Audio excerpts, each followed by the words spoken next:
ప్రతిధ్వనికి స్వాగతం. Deal or no deal. America అధ్యక్షుడు Trump మొదలుపెట్టిన టారిఫ్ యుద్ధంలో భారత్ ఇప్పుడు ఏ పరిస్థితుల్లో ఉంది? పెద్దన్న నిర్దేశించిన గడువు ఆగస్టు 1 వేగంగా దగ్గర పడుతోంది. ఈ నేపథ్యంలోనే వాణిజ్య ఒప్పందం దాదాపు ఖరారు అన్న సంకేతాలైతే బలంగా ఉన్నాయి. కానీ ఆ ఒప్పందానికి తుది రూపం ఎలా ఉంటుందన్నదే ఇప్పుడు ఉత్కంఠ. కారణం అమెరికా మనపై విధించే టారిఫ్ల సంగతి సరే.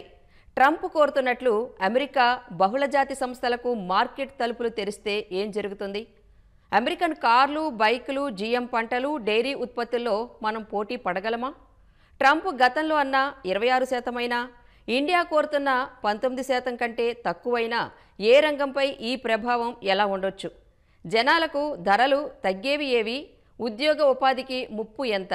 స్థానిక పరిశ్రమల భవిష్యత్ ఏంటి? ఇదే అంశంపై ఈరోజు ప్రతిధ్వనిలో చర్చిద్దాం. చర్చలో పాల్గొంటున్న వారు డాక్టర్ రాధా రఘురామ పాత్రుని గారు, అంతర్జాతీయ వాణిజ్య పరిశోధకులు విశాఖపట్నం నుంచి, అండ్ ప్రొఫెసర్ రాజేష్ గారు, సి జంపాల, ఆర్థిక వాణిజ్య వ్యవహారాల నిపుణులు విజయవాడ నుంచి, అండ్ అలాగే డాక్టర్ పి రాధాకిషోర్ గారు, ఫిక్కీ తెలంగాణ రక్షణ aerospace committee chairman and also HC robotics private limited director. అందరికీ నమస్తే అండి. రాధా మేం మీతో స్టార్ట్ చేద్దాం. వాణిజ్య ఒప్పందం విషయంలో అమెరికా పెట్టిన డెడ్ లైన్ ఆగస్టు 1కి చాలా దగ్గరగా వచ్చేసాం. ప్రస్తుతం ఆ సంప్రదింపుల్లో ఇరు దేశాలు ఎక్కడున్నాయంటారు? ఇండియా యుఎస్ ఈ ఎఫ్డిఏ ట్రేడ్ డీల్ ఫైనల్ స్టేజెస్లో ఉందని మనం చెప్పొచ్చు. ఆల్రెడీ భారతదేశం నుంచి ఒక హై లెవెల్ డెలిగేషన్ టీం వాషింగ్టన్లో ఇదే విషయంపై నెగోసియేషన్స్ జరుపుతున్నటువంటి అంశం.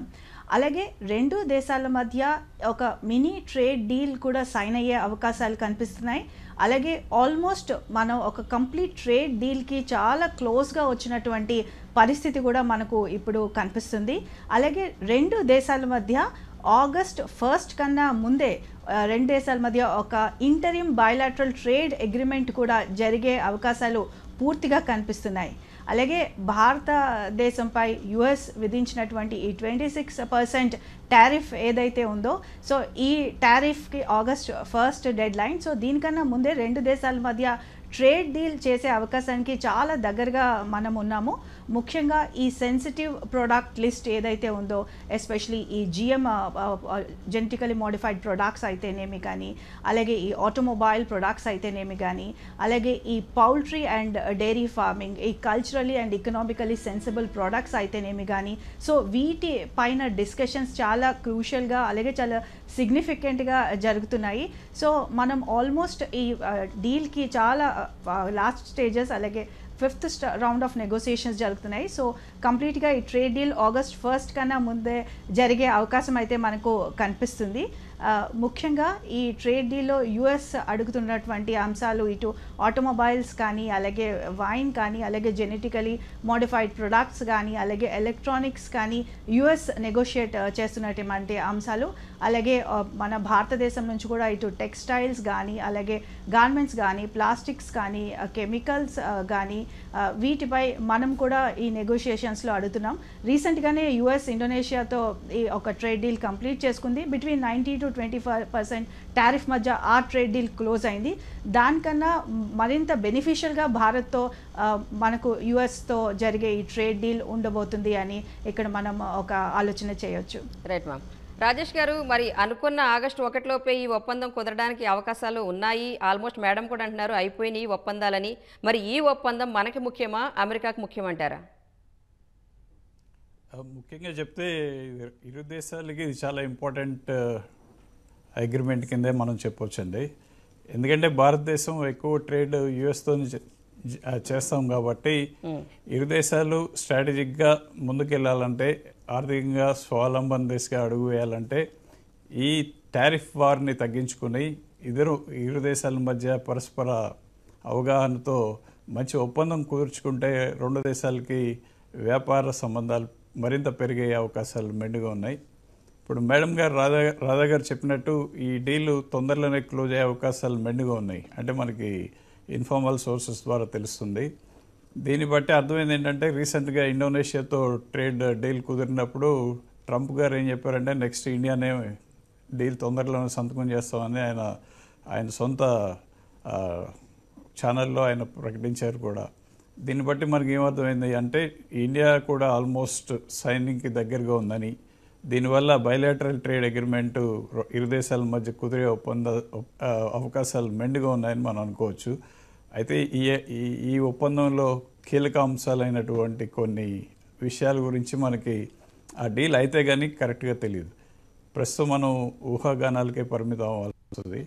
బట్ ఇప్పుడు దాకా తెలిసిన విషయాన్ని బట్టి ఆలోచిస్తే భారతదేశం కూడా తన వాణిని గట్టిగానే వినిపించినట్టు, అలాగే ఎస్పెషలీ కొన్ని డైరీ ప్రోడక్ట్స్ మీద కానీ అలాగే జెనెటికల్లీ మోడిఫైడ్ క్రాప్స్ మీద కానీ మన వాదనని గట్టిగా వినిపించినట్టు మనకు తెలుస్తుంది. దీన్ని బట్టి మనకు ఏమర్థమైందంటే ఈ ట్రేడ్ వార్ అనేది ఒక రకమైనటువంటి ప్రొటెక్షనిస్టిక్ వ్యూలో ట్రంప్ ప్రభుత్వం మొదలుపెట్టింది కాబట్టి ప్రతి కంట్రీకి దీని ఇంపాక్ట్ చాలా ఎక్కువ ఉంది. ఇప్పుడు మనం ఆలోచిస్తే రీసెంట్గా నిన్న మొన్నట్లో రెసిప్రోకల్ టారిఫ్ రేట్స్ మనకి ఆగస్టు 1 నుంచి విధిస్తామని ట్రంప్ గారు చెప్పినట్టు ఆగస్టు 1కి డెడ్ లైన్ ముగుస్తుంది కాబట్టి ఆగస్టు 1 లోపే ఈ ఒప్పందం మనకు కుదిరే అవకాశాలు మెండుగా ఉన్నాయి. ఇప్పుడు అయితే కిషోర్ గారు, ఇప్పుడు ట్రంప్ ఇండియాకు ఇండోనేషియా తరహా ఒప్పందమే అంటుంటే భారత్ మాత్రం 19% కంటే తక్కువ టారిఫ్కే అని విజ్ఞప్తి చేస్తోంది. అంటే దీనిలో ఏం జరిగినా అసలు ఏ రంగంపై ప్రభావం ఎలా ఉంటుందంటారు? అంటే ఇండోనేషియా యుఎస్ ట్రేడ్ అగ్రిమెంట్ మనం చూస్తే అండి 96 నుంచి వాళ్ళు ప్రతి ఎవ్రీ ఇయర్ ఎవ్రీ 2 years దాన్ని వర్కౌట్ చేస్తూనే ఉన్నారు. అది టీఫా అంటారు, trade and investment framework agreement అని. అది ఇండోనేషియాకి యుఎస్కి మధ్య ఉంది.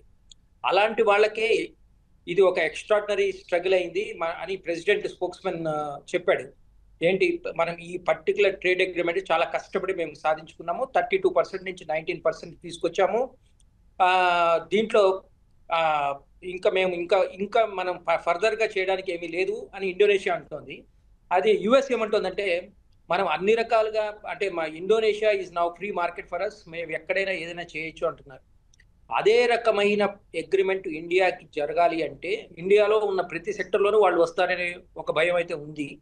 కానీ మన ఇద్దరు స్పీకర్స్ చెప్పిన దాన్ని బట్టి మన ఇప్పుడు జిఎంలో కానీ, జిఎం క్రాప్స్లో కానీ, ఇంకా డైరీ ప్రొడక్ట్స్లో కానీ ఇలాంటి వాటిల్లో యుఎస్ పార్టిసిపేషన్ ఉండకపోవచ్చు అనేది ఒక నమ్మకం ఉంది.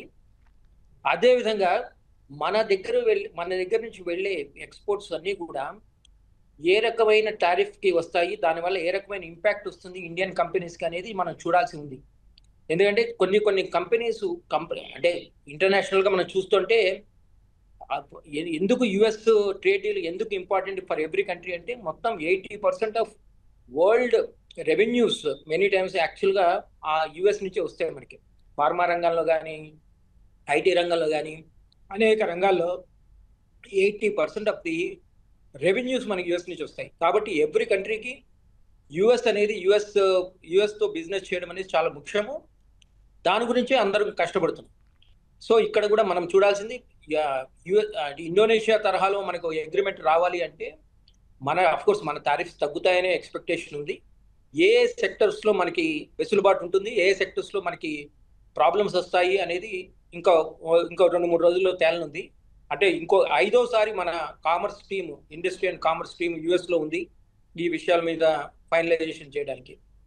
సో హోప్ఫుల్లీ ఒక షార్ట్ టర్మ్ అగ్రిమెంట్ అన్న ముందర సైన్ చేస్తారు బిఫోర్ ఆగస్ట్ 1 అనేది ఎక్స్పెక్టెడ్ నోషన్. సార్, అంటే అసలు టారిఫ్ల విషయంలో ఎందుకు దేశాలు ఎంత పోటీ పడుతున్నాయి? గతంలో ఎప్పుడు లేదు. 100%, 200% ఇలా విధించడానికి కారణం ఏంటంటారు?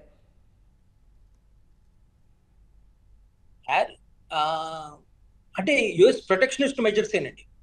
ఈ ప్రొటెక్షనిస్ట్ మెజర్స్ లో మనం యుఎస్ లో ఉన్న ఎకానమీని ఏ రకంగా పైకి తీసుకురావాలి. బికాస్ యుఎస్ ఏ రంగంలోనూ ఎక్సెప్ట్ ఫర్ కొన్ని రకాల క్యాపిటల్ గూడ్స్ లో తప్ప యుఎస్ లో మ్యానుఫ్యాక్చరింగ్ కంప్లీట్ గా బంద్ అయిపోయింది.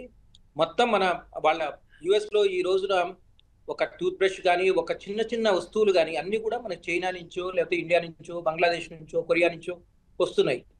సో డెఫినెట్ గా India, China, to some extent మిగతా ఏసియన్ కంట్రీస్ ఇవన్నీ కూడా వాళ్ళ ఎక్స్పోర్ట్స్ డెఫినెట్ గా దెబ్బతింటాయి ఈ ట్రేడ్ వల్ల.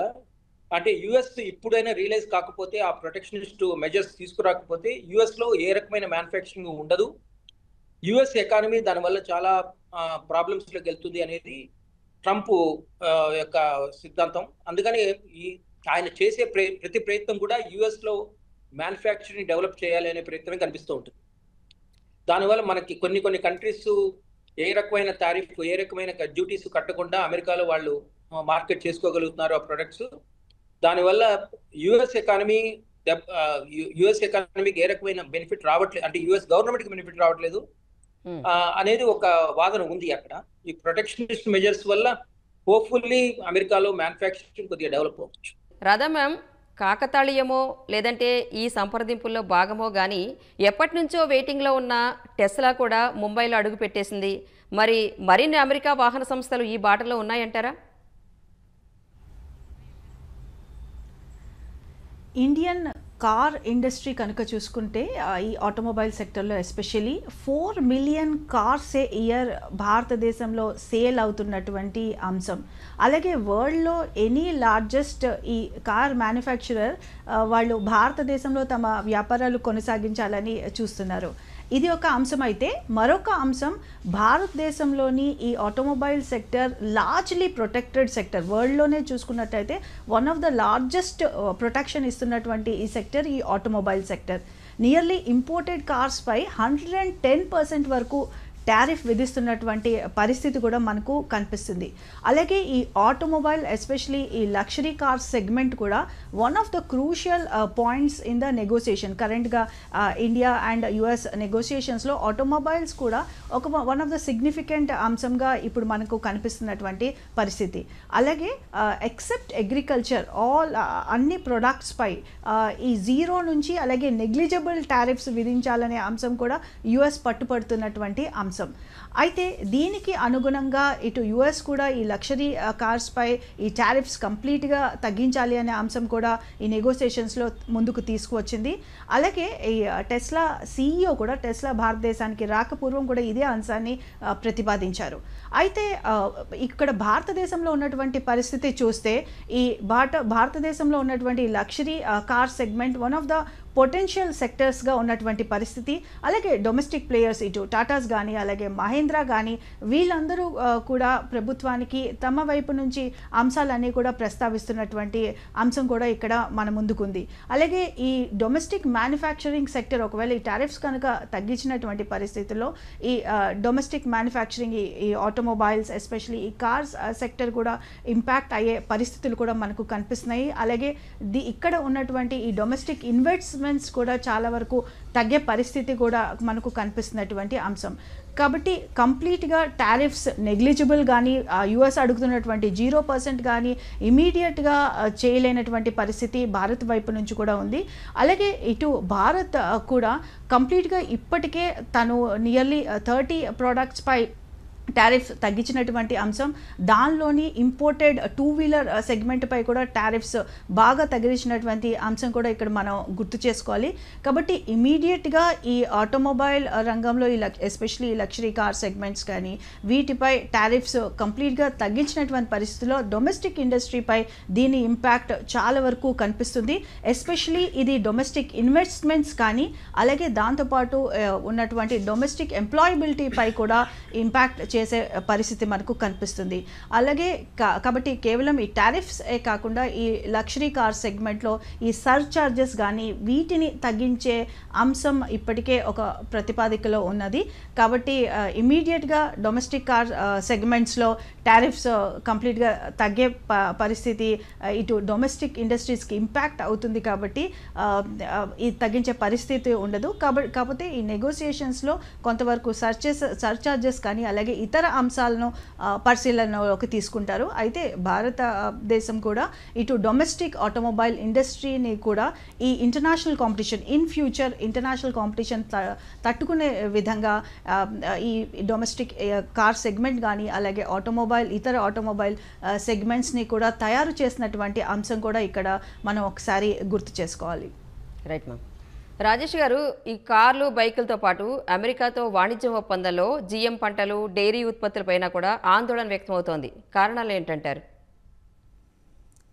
యాక్చువల్గా భారతదేశం గురించి మనం చూస్తే ఈ మధ్యకాలంలో సర్వీస్ రంగం వైపు మనం మొగ్గు చూపినప్పటికీ still 40% of the population still depends on agriculture. అంటే సుమారు 55-60 కోట్ల మంది అగ్రికల్చర్ మీద డిపెండ్ అయినప్పుడు మనం అగ్రికల్చర్ రంగాన్ని, అలాగే వ్యవసాయ రంగాన్ని, దాంతోపాటు డైరీ రంగాన్ని మనం పరీక్షించుకోవాల్సిన అవసరం ఉంది. ముఖ్యంగా జిఎం జెనెటికల్లీ మోడిఫైడ్ క్రాప్స్ కనుక మనం ఎలవ్ చేస్తే, దీని నుంచి ఎప్పటి నుంచో చర్చ జరుగుతుంది. వరల్డ్ ట్రేడ్ ఆర్గనైజేషన్ వచ్చినప్పటి నుంచి దీని మీద విపరీతమైన డిస్కషన్స్ జరిగినాయి. అంటే కొంతమందికి భయం ఏంటంటే క్రాస్ పాలినేషన్ జరిగి మనకు ఉన్నటువంటి నేటివ్ క్రాప్స్ వెరైటీస్ తగ్గిపోయే ఛాన్స్ ఉందని. అదొక ఒక ఒక ఒక టైప్ ఆఫ్ డిఫికల్టీ ఛాలెంజ్ మనం ఫేస్ చేస్తున్నాం. అలాగే రెండోది ఏంటంటే ఫీడింగ్ క్యాటిల్ యానిమల్. అంటే ఇప్పుడు అమెరికా నుంచి మనం డైరీ ప్రోడక్ట్స్ ఇండియాలో ఎలో చేస్తే అక్కడ ఆ జంతువులు తినే ఆహారం ఏంటి అనే క్వశ్చన్ మనకి ఉత్పన్నమవుతుంది. అంటే ఇప్పుడు అక్కడ ఒక ఆవు నుంచి వచ్చే మిల్క్తో మనం డైరీ ప్రోడక్ట్ని ఇండియాకి ఇంపోర్ట్ చేసుకుంటే అమెరికా నుంచి, ఆవు తినే ఫుడ్ ఏంటి? అంటే అది యానిమల్ ఫీడ్ కనుక ఇచ్చుంటే, అంటే యానిమల్ ఫ్యాట్స్ కానీ మీట్ కానీ ఆవు కనుక తినుంటే, అది ఇక్కడ కొంతమందికి సెంటిమెంటల్గా అది నచ్చదు కాబట్టి, కల్చరల్గా మనం దాన్ని యాక్సెప్ట్ చేయం కాబట్టి ఆ ఒక్క ఇష్యూని బాగా రైజ్ చేసినట్టు తెలుస్తుంది. అలాగే ఇక్కడ నెంబర్ ఆఫ్ పీపుల్ ఎంప్లాయిడ్, ఇందాక చెప్పినట్టు 40% ఆఫ్ ది పాపులేషన్. అదే అమెరికా అయితే 1% of the population depends on agriculture. అలాగే ల్యాండ్ హోల్డింగ్ కెపాసిటీ ఇండియాలో చాలా తక్కువ ఉంటుంది. అంటే ఒక సగటు వ్యవసాయదారునికి ఒక వ్యవసాయ భూమి యొక్క సైజు మన ఇండియాలో సుమారు 2.5 ఎకరాలు అయితే, అమెరికాలో అది సుమారు 180 హెక్టార్లు ఉంటుంది. అంటే అక్కడ పెద్ద రైతులు ఎక్కువ మంది ఉంటారు, ఇక్కడ చిన్న రైతులు ఎక్కువ మంది ఉంటారు. అలాగే సబ్సిడీస్ గురించి కూడా ఆలోచిస్తే, ఇండియాలో ఒక ఫార్మర్కి, అంటే యావరేజ్ని ఇచ్చే ఫార్మర్కి సబ్సిడీ $280 అయితే, అమెరికాలో ఒక ఫార్మర్కి ఆన్ అన్ యావరేజ్ ఇచ్చే సబ్సిడీ సుమారు $61,000 ఉంటుందని 2019-20 ఎస్టిమేట్స్ ప్రకారం మనకి గణాంకాలు చెప్తున్నాయి. అంటే ఇలాంటి కంటెంటియస్ ఇష్యూస్ ఉన్నప్పుడు భారతదేశం ఈ 2 రంగాల్లో చాలా గట్టిగా ఫైట్ చేస్తున్నట్టు మనకు తెలుస్తుంది. అమెరికా కూడా దీన్ని కన్సీడ్ చేసి కొంత యాక్సెప్ట్ చేసినట్టే మనకి కొన్ని వార్తలు వస్తున్నాయి. అయితే ఇంతకు నేను చెప్పినట్లు మనకి ఫైన్ ప్రింట్ వచ్చేదాకా, అంటే అది రియల్ అగ్రిమెంట్ జరిగేదాకా దీని గురించి మనం ఎక్కువ మాట్లాడలేం. బట్ భారతదేశం తన వాణిని గట్టిగా వినిపించిందని మనకి అర్థమవుతుంది. అంటే మనకిక్కడ భారతదేశం ఎక్కువగా వ్యవసాయం మీద ఆధారపడి ఉంటుంది సార్. మీరు చెప్తున్నారు అక్కడ పెద్ద రైతులు ఉంటారు, భూమి కూడా హెక్టార్లలో ఉంటుందని చెప్తున్నారు. కానీ అలాగే పండించే వాళ్ళు కూడా ఎక్కువగా ఉంటారా సార్ అక్కడ? పండించే మనుషులు తక్కువ ఉంటారు, అక్కడ యంత్రాలు ఎక్కువ వాడతారు. ఒక్కొక్క ల్యాండ్ హోల్డింగ్ సైజ్ చాలా ఎక్కువ ఉంటుంది. అక్కడ మందు పిచికారీ కూడా చిన్న చిన్న సైజ్ హెలికాప్టర్లతో చేస్తూ ఉంటారు. డ్రిప్ ఇరిగేషన్ అక్కడ చాలా ఎక్కువ ఉంటుంది. అంటే అట్లా ఆలోచిస్తే వాళ్ళ ప్రొడక్టివిటీ లెవెల్స్ చాలా ఎక్కువ అనమాట. అంటే తక్కువ మనుషులతో ఎక్కువ వ్యవసాయం చేస్తారు. బట్ మన భారతదేశం యొక్క ఆర్థిక వ్యవస్థలో ఎక్కువ మందికి ఎంప్లాయ్మెంట్ ఇవ్వాలి కనుక మనం ఈ 50-60 కోట్ల మందికి మనం సపోర్ట్ చేయాలి. కాబట్టి అగ్రికల్చర్ అండ్ డైరీ రంగంలో ఈ 2 రంగాల్ని ప్రొటెక్ట్ చేయాల్సిన అవసరం మనకి ఎక్కువ ఉంది. Okay sir.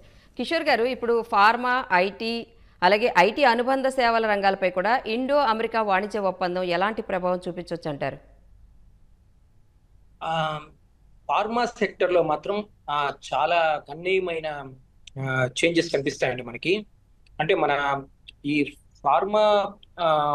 ఫార్మా ప్రైసింగ్ పెరగడం వల్ల, అంటే మనకి ఇప్పటిదాకా ఫార్మా సెక్టర్లో ఇంటర్మీడియట్ కానీ, బల్క్ డ్రగ్స్ కానీ, ఫార్ములేషన్స్ కానీ ఎలాంటి ట్యాక్స్ లేదు యుఎస్లో.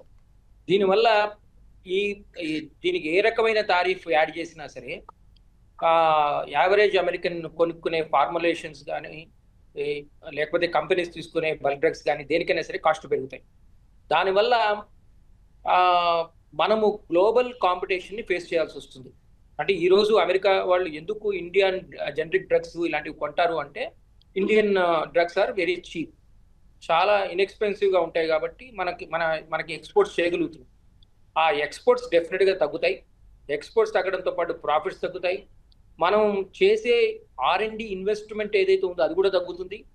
ఇండియన్ ఫర్మ్స్ మిగతా గ్లోబల్ కంపెనీస్తో, లేకపోతే అంటే యూరోపియన్ కంపెనీస్తో, ఎస్పెషల్లీ చైనీస్ కంపెనీస్తో, వీళ్ళతో మనం కంపీట్ చేయాల్సిన అవసరం పడుతుంది. ఇండియన్ కంపెనీస్ ఈ తగ్గుదల వల్ల ఇండియన్ కంపెనీస్ డెఫినెట్గా మన స్టాక్ మార్కెట్స్ ఇంపాక్ట్ అవుతాయి. ఈ ఈ ఇది ఫార్మా సెక్టర్లో జరిగే అంటే ఫార్మాలో ఏ రకమైన ట్యాక్స్ పెట్టినా సరే దానివల్ల అనూహ్య పరిణామాలు వస్తాయి. అంటే తర్వాత టారిఫ్ IT, పెరిగితే ITS లాభం అంటారా, నష్టం అంటారా? మనకి నష్టం అండి. ఇండియన్ కంపెనీస్ మాత్రం చాలా నష్టపడతారు. ఉమ్, ఎందుకంటే మనం ఇప్పుడు ఒక్కొక్క కంపెనీ మనం మోస్ట్ ఆఫ్ మన 80-90% ఇండియన్ అంటే ఏ కంపెనీ తీసుకున్నా, ఎటువంటి పెద్ద కంపెనీ తీసుకున్నా ఇండియాలో ఫార్మా కంపెనీ వాళ్ళకి ఒక 60% 70% రెవెన్యూస్ యూఎస్ నుంచే వస్తున్నాయి. ఉమ్, అవి యుఎస్ కన్సూమర్ ఎప్పుడైతే వాటిని కొనడానికి ఇబ్బంది పడతాడో ఆటోమేటిక్గా అవి తగ్గుతాయి. కాబట్టి మన ఫార్మా సెక్టర్ డెఫినెట్గా కొంత నష్టాలు కానీ తక్కువ ప్రాఫిట్స్ కానీ చూడాల్సి వస్తుంది. అది ఫార్మా సెక్టర్లో జరిగే పెద్ద ఎఫెక్ట్ అండి. అదే రకంగా ఐటీలో మనకున్న స్పెసిఫిక్ అడ్వాంటేజ్ ఏంటంటే ఐటీ ఎక్స్పర్ట్స్ యుఎస్లో లేరు కాబట్టి మన H1Bలు ఇవి ప్రతి సంవత్సరం ఈ పెద్ద కంపెనీలు అంటే ఏ కంపెనీ అయినా సరే అమెరికన్ కంపెనీస్ వాళ్ళు ప్రతి ఇయర్ గవర్నమెంట్కి అప్లికేషన్ పెడతారు, మాకు ఇంతమంది H1Bలు కావాలి, ఇంతమంది ఎక్స్పర్ట్స్ కావాలి ఐటీ రంగంలో అని చెప్పి.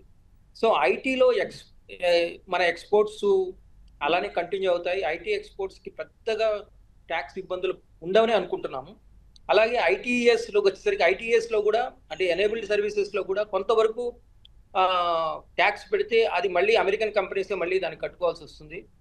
సో కొంత ఐటీఎస్ రంగాల్లో కొంత వెసులుబాటు ఉన్నా సరే అంటే కొద్దిగా కాస్ట్ దానికి పెరిగినా సరే ఇండియన్ కంపెనీస్ మీద వచ్చే ఇంపాక్ట్ తక్కువ ఉంటుంది.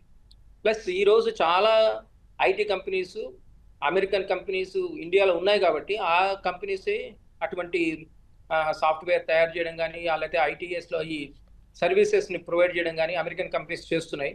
కాబట్టి వాటి మీద ట్యాక్స్ ఉండదనే భావిస్తున్నాము. బట్ ఫార్మా రంగం మాత్రం చాలా సివియర్గా ఇంపాక్ట్ అవుతుందని తెలుస్తోంది. అంటే మీకు ఆల్రెడీ చూసుండొచ్చు, ఇప్పుడు ఈ ట్రేడ్ అగ్రిమెంట్ అవుతోంది కాబట్టి మన ఎక్స్పోర్ట్స్ ఎస్పెషల్లీ సీ ఫుడ్స్ ఉన్నాయనుకోండి, అవి పోర్ట్స్లో ఆగిపోయి ఉన్నాయి.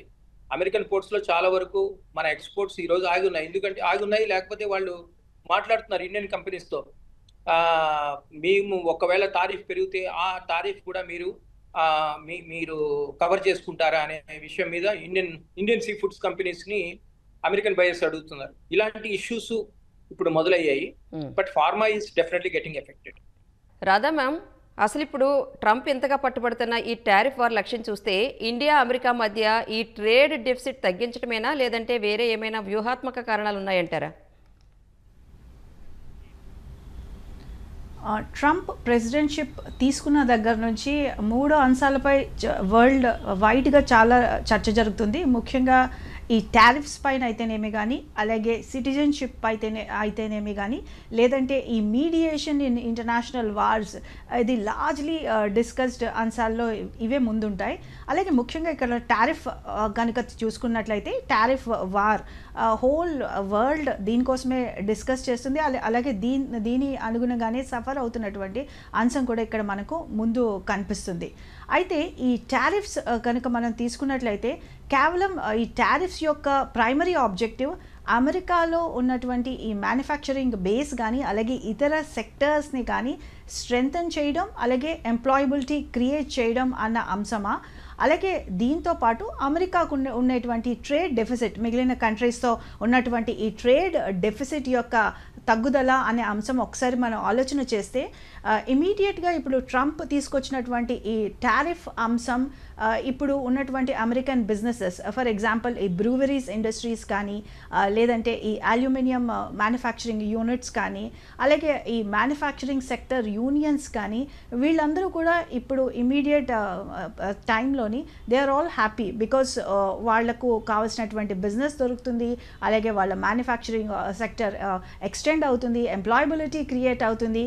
ఈ అంశాన్ని పక్కన పెడితే లాంగ్ రన్లో ఈ టారిఫ్స్ వల్ల అమెరికన్ ఎకానమీపై ప్రభావం అన్న అంశాన్ని ఒక లాంగ్ రన్ పర్స్పెక్టివ్లో కానీ ఆలోచించగలిగినట్లయితే లాంగ్ రన్లో ఒక నార్మల్ అమెరికన్ కన్జ్యూమర్ యొక్క ఇన్ఫ్లేషన్ ఎంత అవుతుంది అన్న ఆలోచన చేస్తే ఆ అమెరికన్ కన్జ్యూమర్ యొక్క ఎక్స్పెండిచర్ ఎక్స్పెండిచర్ కానీ అలాగే ఇన్ఫ్లేషనరీ టెండెన్సీ కానీ ఇది లాంగ్ రన్లో నెగిటివ్ ఇంపాక్ట్ చూస్తుంది అన్న అంశాన్ని ఇక్కడ మనం ఒకసారి ఆలోచన చేయాలి. కాబట్టి ఈ ట్రంప్ తీసుకుంటున్నటువంటి ఈ పాలసీ ఇనిషియేటివ్స్ ఏ దేశంలో అయితే తక్కువ ధరకు ఉత్పత్తి చేయగలుగుతారో అక్కడ నుంచి మనం తీసుకోవడం మానేసి ఓన్గా మేము మ్యానుఫ్యాక్చర్ చేస్తాము అదే ప్రోడక్ట్ని, మేము ఎంప్లాయబిలిటీ క్రియేట్ చేస్తాము అనే అంశాన్ని ట్రంప్ ముందుకు తీసుకొచ్చారు. సో ఇది ఒక పర్స్పెక్టివ్. అయితే ఇది కేవలం అమెరికన్ సెక్టర్ యొక్క స్ట్రెంథనింగ్, మ్యానుఫ్యాక్చరింగ్ అలాగే ఇతర రంగాల యొక్క స్ట్రెంథన్ చేయడానికి, ఎంప్లాయబిలిటీ క్రియేట్ చేయడానికి మాత్రమేనా అన్న ఆలోచన కూడా ఇక్కడ చేయాల్సి ఉంది. కాబట్టి ముఖ్యంగా ట్రంప్ చాలాసార్లు చెప్పినటువంటి అంశం ఈ నెగోషియేషన్ టేబుల్ దగ్గరికి ప్రతి దేశాన్ని తీసుకువస్తాను అన్న అంశాన్ని కూడా చాలాసార్లు ప్రస్తావించారు.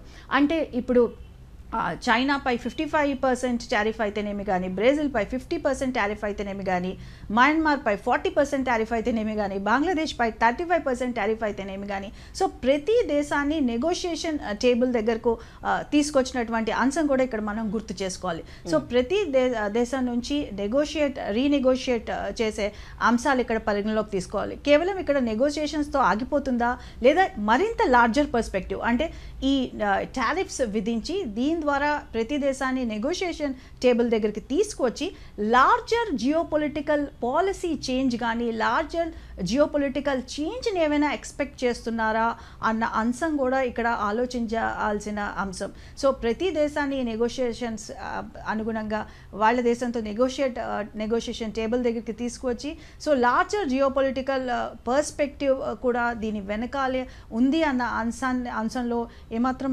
సందేహం లేదు. కాబట్టి లార్జర్ జియోపొలిటికల్ పర్స్పెక్టివ్ కూడా one of the other objective అని ఇక్కడ మనం ఒక ఆలోచన చేయొచ్చు. Okay ma'am.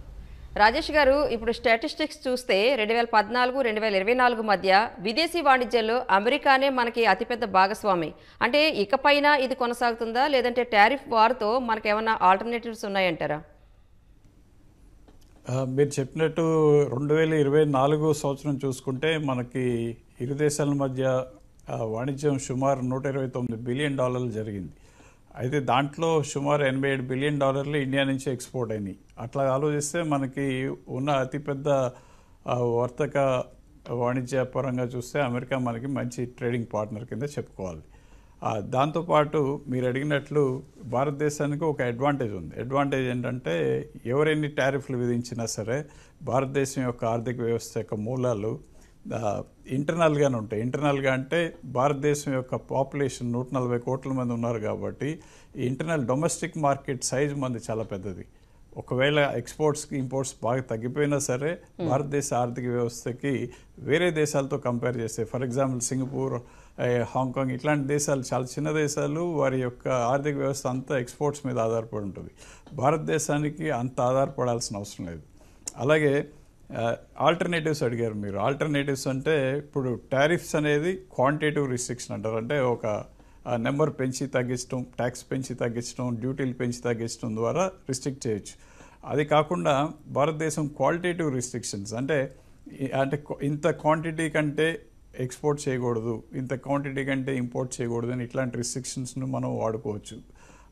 దాంతోపాటు ఇంకొక విషయం ఆలోచిస్తే భారతదేశం యొక్క వస్తువులు అయితే ఎక్కువ ఎక్స్పోర్ట్ చేస్తున్నాము అంటే డెఫిసిట్ అమెరికా వాళ్ళకి ఉంది, కానీ వాళ్ళ యొక్క కన్సల్టింగ్ సర్వీసెస్, మనం పే చేసే రాయల్టీలు, మన విద్యార్థులు అమెరికాలో కట్టే ఫీజులు, అలాగే మనం అక్కడ వాళ్ళ దగ్గర కొనుక్కునే డిఫెన్స్ ఐటమ్స్ ఇవన్నీ లెక్క చేస్తే అమెరికాకే ఎక్కువ బెనిఫిట్ జరుగుతుంది ఈ వాణిజ్యపరంగా. మనం ఇవన్నిటిని పరిగణలో తీసుకుని మన నెగోషియేషన్స్ని మనం స్ట్రాంగ్గా ఉండాల్సిన అవసరం ఉంది. భారతదేశం ఫ్యూచర్ ఆర్థిక వ్యవస్థలో స్ట్రాంగ్ అవుతుంది కాబట్టి ఇప్పుడు 4వ ప్రపంచంలో అతిపెద్ద దేశం. ఇది తొందరలో జర్మనీని అధిగమించే ఛాన్స్ మనకుంది. అంటే అమెరికా, చైనా తర్వాత 3వ స్థానంలోకి భారతదేశం ఒక 4 ఇయర్స్లో మనం రీచ్ అవుతాం కాబట్టి మనకి నెగోషియేషన్స్లో మనకి చాలా అడ్వాంటేజ్ ఉంది. అలాగే ఇందాక మనం అనుకున్నట్టు మన భారతదేశం యొక్క ఇండస్ట్రీ అంటే ఇండస్ట్రీలో మనం ప్రొడక్టివిటీ లెవెల్స్ పెంచితే డెఫినెట్గా మన వస్తువులు ప్రపంచ దేశాలు ధీటుగా ఉండి వారికి గట్టి పోటీ ఇస్తాం. కాబట్టి మన వస్తువులు క్వాలిటీ పెంచుకుని ప్రైస్ ఎక్కువైనా సరే మన వస్తువులే కొనేటట్టు మన కంపెనీలు కనుక ఒక స్ట్రాటజీతో ముందుకెళ్తే భారతదేశం ముందుకెళ్లే అవకాశం అంటే ట్రంప్ ఏ విషయంలో కూడా తగ్గట్లేదు, మీరు ఎంత విధిస్తే మేమంతే విధిస్తామంటున్నారు. ఇప్పుడు మీరు నెగోషియేట్లు చేసుకోవచ్చు అని అంటారు, వాళ్ళు కూడా అట్లా చేస్తే? అంటే అలా కాదు మేడం, మీరు చెప్పినట్టు దాన్ని రెసిప్రోకల్ టారిఫ్ స్ట్రక్చర్ పెడతాను ఆగస్ట్ 1 నుంచి, మీరు 30% వేస్తే మేము 30 వేస్తాం, మీరు 26 వేస్తే మేము 26 వేస్తాం అని చెప్పారు. కానీ ఇప్పుడు ట్రంప్ మాటల్లో మార్పు వచ్చింది. ఈ టారిఫ్ కూడా మనకి 90 డేస్ టైం ఇచ్చారు, 90 డేస్ తర్వాత ఒక 3 వారాలు ఎక్స్ట్రా టైం ఇచ్చారు. అలాగే అన్ని దేశాలతో సంప్రదింపులు జరుపుతున్నారు.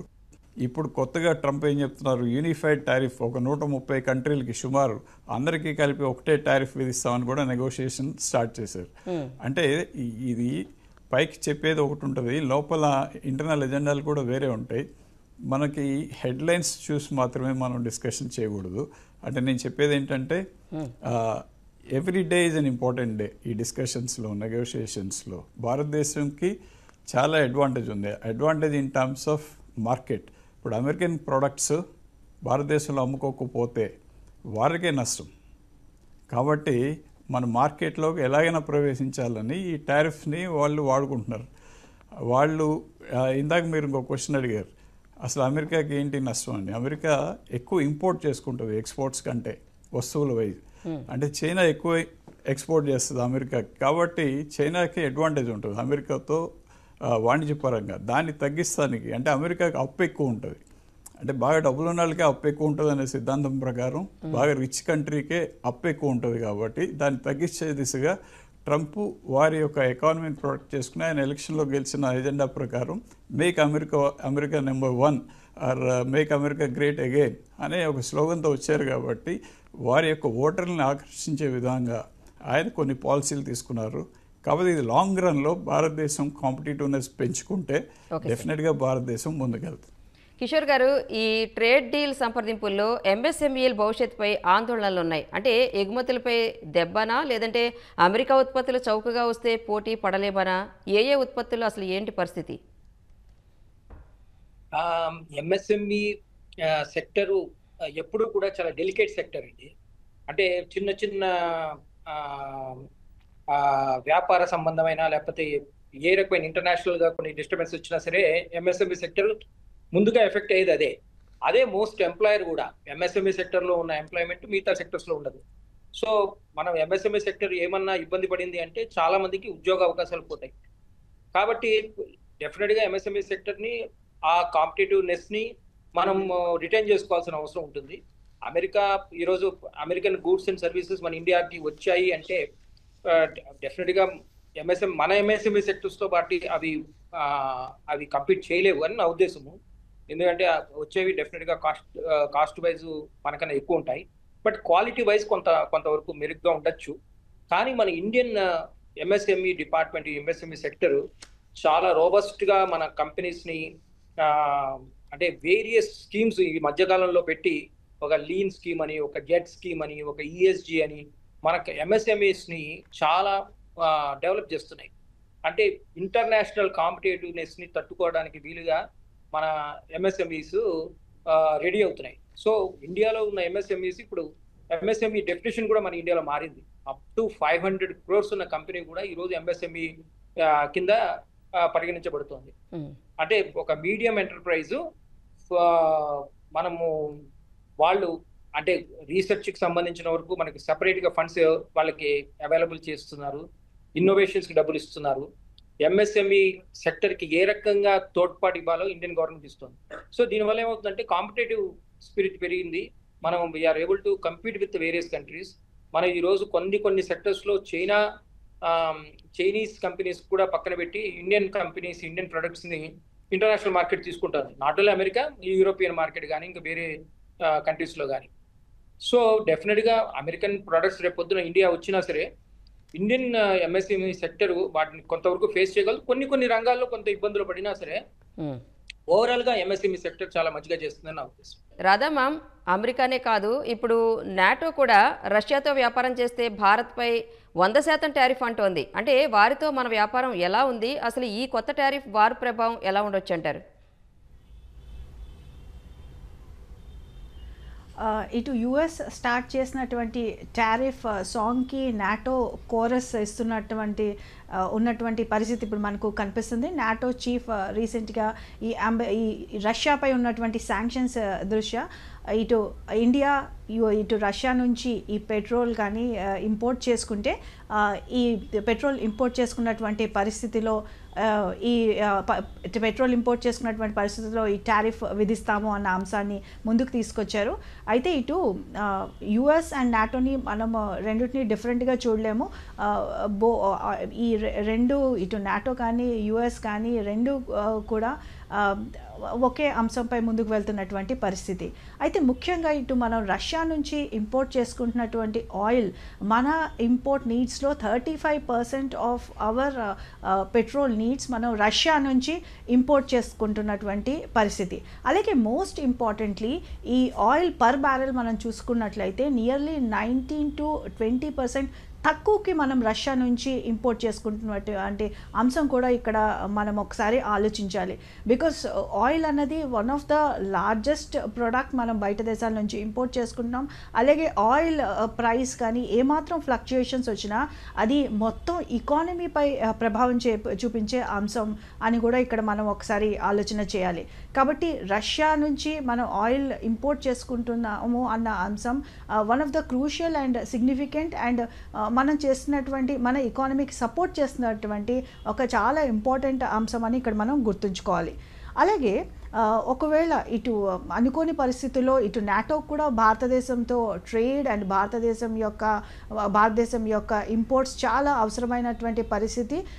ముఖ్యంగా ఇక్కడ ఉన్నటువంటి అంశాల్లో మనం చూసినట్లయితే ఇటు భారతదేశం ఎలాంటి అంశాన్నైనా అలాగే ఎలాంటి సిచ్యువేషన్ అయినా ఫేస్ చేసే సిచ్యువేషన్లో ఇప్పుడు భారతదేశం ఉన్నటువంటి పరిస్థితి. ముఖ్యంగా ఇన్నాళ్ళు కేవలం భారతదేశం ఒక 27 పార్ట్నర్స్ నుంచే ఆయిల్ ఇంపోర్ట్ చేసుకున్నటువంటి పరిస్థితి. అయితే ఇప్పుడు కేవలం ఇది ఏ ఒపెక్ పైనో లేదంటే ఇతర దేశాలపైన ఆయిల్ ఎక్స్పోర్టింగ్ నేషన్స్ పైన డిపెండ్ అవ్వకుండా ఇప్పుడు మనం 40కి పైగా కంట్రీస్ నుంచి ఆయిల్ ఇంపోర్ట్ చేసుకుంటున్నాం. అంటే మన ఇంపోర్ట్ బేస్ని మనం డైవర్సిఫై చేసాం. కాబట్టి ఇది ఒక వెరీ సపోర్టింగ్ పాయింట్ మన భారతదేశానికి.